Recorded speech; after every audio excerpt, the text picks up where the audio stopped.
नमस्कार मित्रांनो, आज खरंच एका गंभीर विषयावर बोलणार आहे. 2 दिवसापूर्वीच आपण महानायकाला गमावलं. तुम्हाला आठवत असेल, कारगिल युद्धातही आपण बरेच वीर गमावले.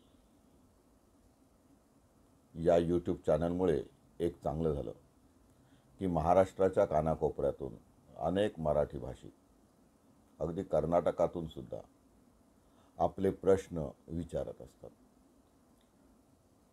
मित्रांनो, बहुतेक प्रश्न हे जमिनी संदर्भात, विवाह समस्यांच्या संदर्भात आणि विशेषतः माहिती अधिकाराच्या संदर्भात असतात. अतिक्रमण, मोजणी, महसूल अधिकाऱ्यांचे नखरे आणि दिरंगाई यातच जास्त प्रश्न गुंफलेले आहेत असं वाटायला लागतंय. न्यायालयाबद्दल त्या मानाने तक्रारी कमी आहेत. म्हणजे न्यायालयात दावा दिलाय म्हणजे वकिलांचा सल्ला घेतलाय आणि वकिलांनी समाधानकारक उत्तरं दिलीत असाच त्याचा भाग होऊ शकतो. परंतु बऱ्याच वेळेला सर्वसामान्य माणूस वकिलांकडे जाण्या अगोदर, कोर्टात जाण्या अगोदर तलाठी, तहसीलदार, प्रांत, कलेक्टर यांचेच दरवाजे ठोठावतो. परवा असाच एका वीरांगनेचा फोन आला. वय वर्ष 65, अगदी थकलेली, पिचलेली, अगदी दूर औरंगाबाद भागातली, मराठवाड्यातली. तिची पतीने अनेक वर्ष भारतीय सैन्य दलात सेवा केली आणि अभिमानाने कारगिल युद्धात वीरमरण स्वीकारले. तिनेही ते स्वीकारले.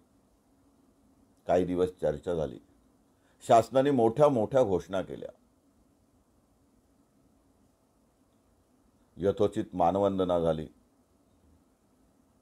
आणि शब्द दिल्याप्रमाणे तिच्याकडे एकदा शासनाचे पत्र आले की तिला 2 एकर जागा एका ठिकाणी प्रदान करण्यात आलेली आहे.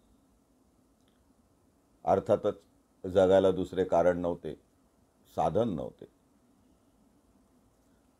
ती पुन्हा कुठे नोकरी धंदा करू शकत नव्हती. मुलं नोकरीला लागायची होती. अशा वेळी हा जमिनीचा तुकडा हाच एक आधार होता. यापुढे तुम्ही सर्व त्या महिलेच्या, विधवा स्त्रीच्या, वीरांगनेच्या मानसिकतेचा अभ्यास करा, विचार करा. नंतर ती वणवण फिरली. आजपर्यंत तिला त्या जमिनीचा ताबा मिळाला नाही. बरं, तिच्याप्रमाणे त्याच सर्वे नंबरमध्ये आणखी 3-4 जमिनी दिल्या गेल्या. त्यामुळे हद्दी खुणांचा वाद, त्यांना ताबा मिळाला, परंतु ही ठरली अबला. दुसऱ्या गावातली जमीन. मग तिथल्या गावकीचा प्रश्न, तिथल्या सरपंचांचे नखरे, स्थानिक राजकारण आणि गावातला बाहुबलीनीच हिला दिलेल्या 2 एकरावर ताबा कब्जा केलेला. तलाठी मदत करायला तयार नाही. फेरफार आधीच दुसरे झालेले. मग हद्दी खुणांचा वाद कोणी मिटवायचा? तिने तहसीलदारांचे उंबरठे झिंजवले, प्रांताचे झिजवले. प्राण मात्र या बाहुबलीचाच माणूस. तो तिला वाटाण्याच्या अक्षता दाखवायचा. सुदैवाने तिला काही चांगली माणसं भेटली. सैनिक बोर्डाच्या माणसांनी खूप मदत केली. पण जिल्हाधिकारी ऐकायला तयार नाहीत. स्थानिक पोलीस स्टेशनही आश्चर्यकारकपणे तिच्या बाजूने होते, पण त्यांचे हात बांधलेले होते. म्हणे जागेवर स्टे आहे. तिने पोलीस बंदोबस्त घेतला, पैसे भरले. माजी सैनिक स्वतः जोडीला आले. इतर विधवा बायका जोडीला आल्या.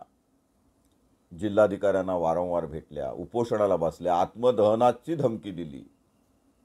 पुन्हा नेहमीचीच नाटकं. स्थानिक प्रतिनिधी येणार, तिची समजूत घालणार, तिला उपोषणापासून परावृत्त करणार. मग कोविड परिस्थिती, संचारबंदी, जमावबंदी याच्या धमक्या देणार. कुठून तरी सरकार आजचं मरण उद्यावर ढकलणार. आता तिच्या पुढे काहीच पर्याय राहिला नाही. कारण सरकारी घोडे जरी आश्वासन एक देत होते तरी प्रत्यक्षात मात्र कार्यवाही करत नव्हते.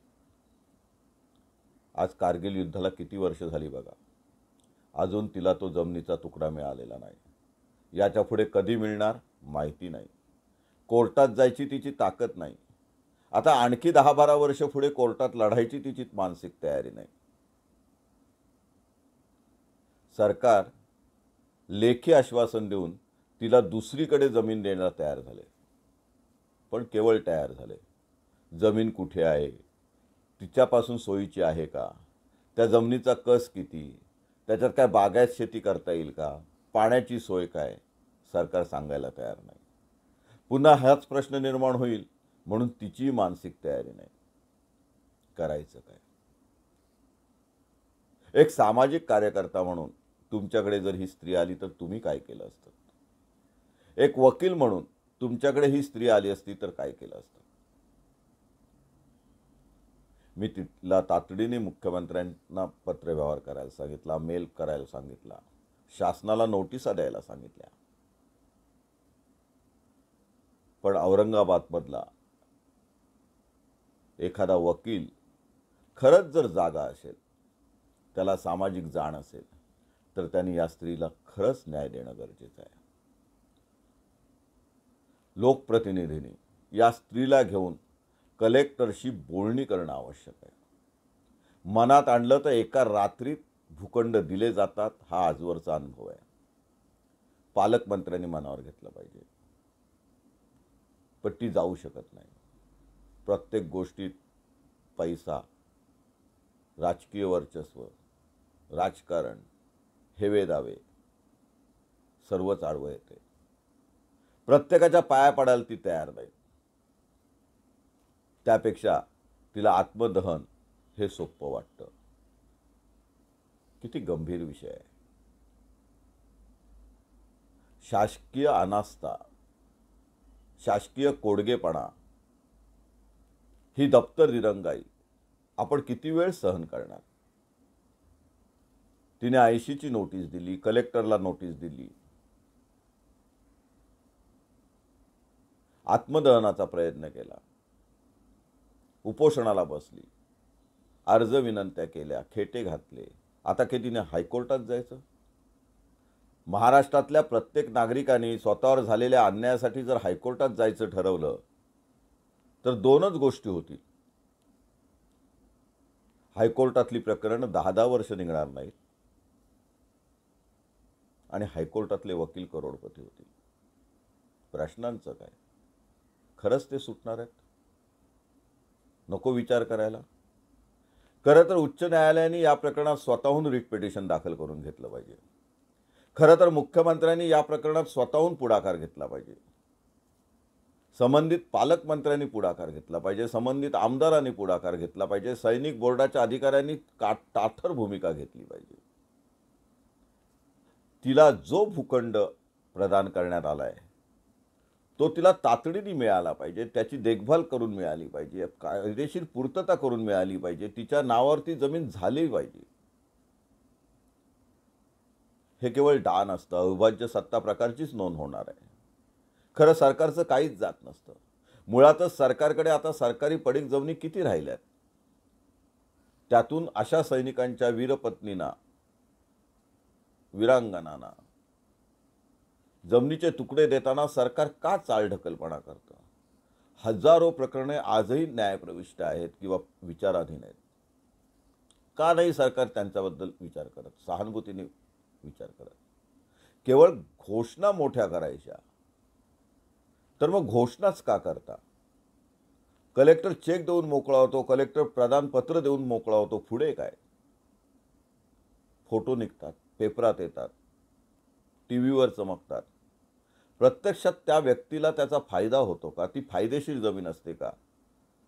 नंतर त्याच्यात जो भराव टाकावा लागतो, कुंपण करावं लागतं, पाण्याची सोय करावी लागते, विजेची सोय करावी लागते, तेव्हा MSEB वाले मदत करतात का? शासनाच्या योजना त्यांना मिळतात का? हा व्हिडिओ ऐकणाऱ्यांनी एक तरी असं उदाहरण द्यावं की विरांगनेला 8 दिवसाच्या आत भूखंड मिळाला, सर्व सोयी मिळाल्या, शासनाच्या सगळ्या योजना तिला मिळाल्या. ती खूप सुखाने, खूप आनंदाने ती जमीन स्वतः कसते. आज 10 वर्ष झाली त्यातून उत्पन्न घेते, त्यातून आपल्या कुटुंबाचा सांभाळ करते आणि शासनाला धन्यवाद देते. इथे सरकार कोणाचे आहे हा प्रश्न नाही. सरकार कोणाचेही असले तरी हाच प्रश्न आजही अनुत्तरित राहतोय. 30-30 वर्षापूर्वी बलिदान दिलेल्या सैनिकांच्या पत्नी आजही अपेक्षित आहेत, उपेक्षित आहेत. ज्यांना असे भूखंड दिले त्यांना त्याचे कोणतेच फायदे घेता आले नाहीत. प्रश्नांसहित भूखंड मिळाले. शेवटी त्यांना अविभाज्य सत्ताची परवानगी घेऊन ते भूखंड भूमाफियांना, धनदांडग्यांना, बाहुबलींना विकावे लागतात. कोण याच्यावर विचार करणार? मला तर वाटतंय अशा सर्व अन्यायग्रस्तांनी आता मुंबई उच्च न्यायालयात खरंच जे सामाजिक काम करतात त्या वकिलांना मदत घेऊन, त्यांना हाताशी धरून शासनाविरुद्ध या विशिष्ट प्रश्नाबद्दल न्यायालयात जाणं गरजेचं आहे. आणि न्यायालयाने अतिसंवेदनशीलपणे, जसं आपण काही विशेष प्रसंगी रातोरात न्यायालय चालवतो तसं एक वेळ न चालवता पण निदान प्राधान्याने शासनाला फक्त 7 दिवसाची मुदत देऊन शासनाकडून ही माहिती मागून घेतली पाहिजे की मागील 20 वर्षात किती वीरांगनांना किंवा किती माजी सैनिकांना त्यांच्या शौर्याबद्दल एक अभिमानाची गोष्ट म्हणून असे भूखंड प्रदान केलेले आहेत. त्याची आजची स्थिती काय, त्यांचे फेरफार कसे झाले, किती दिवसांनी झाले, त्या भूखंडामध्ये कोणत्या शासकीय योजना दिल्या आणि ज्यांचे प्रश्न अजून अनुत्तरित आहेत, ज्यांची प्रकरणं निकाली निघाली नाहीत, ती किती महिन्यात निकाली काढली जाणार आहे. अशा भूखंडावर जी अतिक्रमणं झालेली आहेत, या भूखंडाचे जे खारलँडचे प्रश्न आहेत, फॉरेस्ट डिपार्टमेंटचे प्रश्न आहेत, वहिवाटीचे प्रश्न आहेत, अतिक्रमणाचे प्रश्न आहेत किंवा वारसांचे प्रश्न आहेत, ते सोडवण्यासाठी काही वेगळी व्यवस्था, कोणती समिती, माजी सैनिकांच्या बोर्डाबद्दलचे जे वरिष्ठ अधिकारी आहेत त्यांची समिती नेमून एक विशिष्ट समाधान सार्वत्रिकपणे, एकत्रितपणे करणार की करणार नाही. शासनाला खूप मोठे अधिकार आहेत. जर शासन असंवेदनशील असेल, निष्क्रिय असेल, तर नक्कीच उच्च न्यायालयाला दखल घेणं आवश्यक आहे. पण कोणीतरी पुढाकार घेतला पाहिजे. विशेषतः जे उच्च न्यायालयात खरंच सामाजिक जाण असलेले अनेक वकील आहेत. अनेक वकील पेपरातून झळकत असतात, समाज माध्यमांवर असतात. त्यांच्यापैकी निदान एकाने तरी या औरंगाबादच्या वीरांगनेची बाजू घेऊन किंवा तिच्यासारख्या ज्या माता भगिनी आहेत त्यांची बाजू घेऊन एखादी जनहित याचिका दाखल करायला नको का? कारण 80ची नोटीस देऊन जर कलेक्टर वाकत नसेल, SDO जर वेगळा निर्णय देत असेल, विक्री परवानगी देत असेल, बाहुबलींची बाजू घेत असेल आणि प्रत्यक्षात 10-10 वर्ष होऊनही वीरांगनांना आपल्या जमिनीचा ताबा मिळत नसेल, ते प्रश्न अनुत्तरित राहत असतील, तर तिला तर 80व्या वर्षी तुम्ही ताबा देणार? तिची मुलं नोकरी धंद्याला लागल्यावर ताबा देणार? कुठेतरी सुधारणेला वाव आहे, गरज आहे. तलाठी यंत्रणा, तहसीलदार यंत्रणा खरंच पोखरू लागले. जोपर्यंत ते भूमाफिया आहेत असे जाहीर होत नाही, त्यांच्यावर गुन्हे दाखल होत नाही, त्यांना मिळालेल्या अमर्याद हक्काबद्दल कोणतेही फेरफार करताना ते जे अन्याय करण्याचा प्रयत्न करतात, अशा विशिष्ट केसमध्ये त्या तलाठ्यांविरुद्ध, सर्कल विरुद्ध, तहसीलदार विरुद्ध, प्रांताविरुद्ध गुन्हे दाखल होणं गरजेचं आहे. हे एक उदाहरण झालं. महसूल खात्याकडून अन्याय होण्यासारखी किती उदाहरणे. मध्ये कोकणात SEZ आलं. त्याच्या आधी काही कंपन्या आल्या. महाराष्ट्राचा भूसंपादन कायदा अस्तित्वात होता, तरी सुद्धा MIDC ऍक्ट प्रमाणे भूसंपादन करण्यात आलं. का? तर वाढीव नुकसान भरपाई मागण्याचे दावे कोर्टात करण्यात येऊ नयेत म्हणून. बरं, सामंजस्य करार करण्यात आले. राजकीय वर्चस्वामुळे शेतकऱ्यांनी कदाचित त्या करारांवर सह्याही केल्या असतील. त्या करारातली अट अशी होती की ज्या उद्देशासाठी संपादन होत आहे त्या उद्देशासाठीच त्या लाभार्थींनी ते घेतले पाहिजे. कोकणातल्या अनेक MIDC खाली भूसंपादन झालेल्या कंपन्यांनी सोयीस्करपणे पुढे त्या कंपन्या किंवा त्या जमिनी दुसऱ्या कंपनीला प्रदान केल्या. शेतकऱ्यांना वाढीव नुकसान भरपाई न देता, शेतकऱ्यांना विश्वासात न घेता परस्पर व्यवहार झाले, शासनाच्या मंजुरीने झाले. आज त्या कंपन्या प्रदूषण ओकत आहेत. ठराविक उद्योगपतींच्या घशात हे कोकणातल्या जमिनी जात आहेत. अनेक ठिकाणी प्रकल्प झालेच नाही, जमिनी पडून आहेत. शेतकरी भात पिकवायचे, आता तिथे मॅनग्रोव्ह झाले. समुद्राने अतिक्रमण केलं, खारफुटी उगवली, भरतीचं पाणी यायला लागलं, गावं उद्ध्वस्त होत आहेत, गावांमध्ये वाळवी शिरते.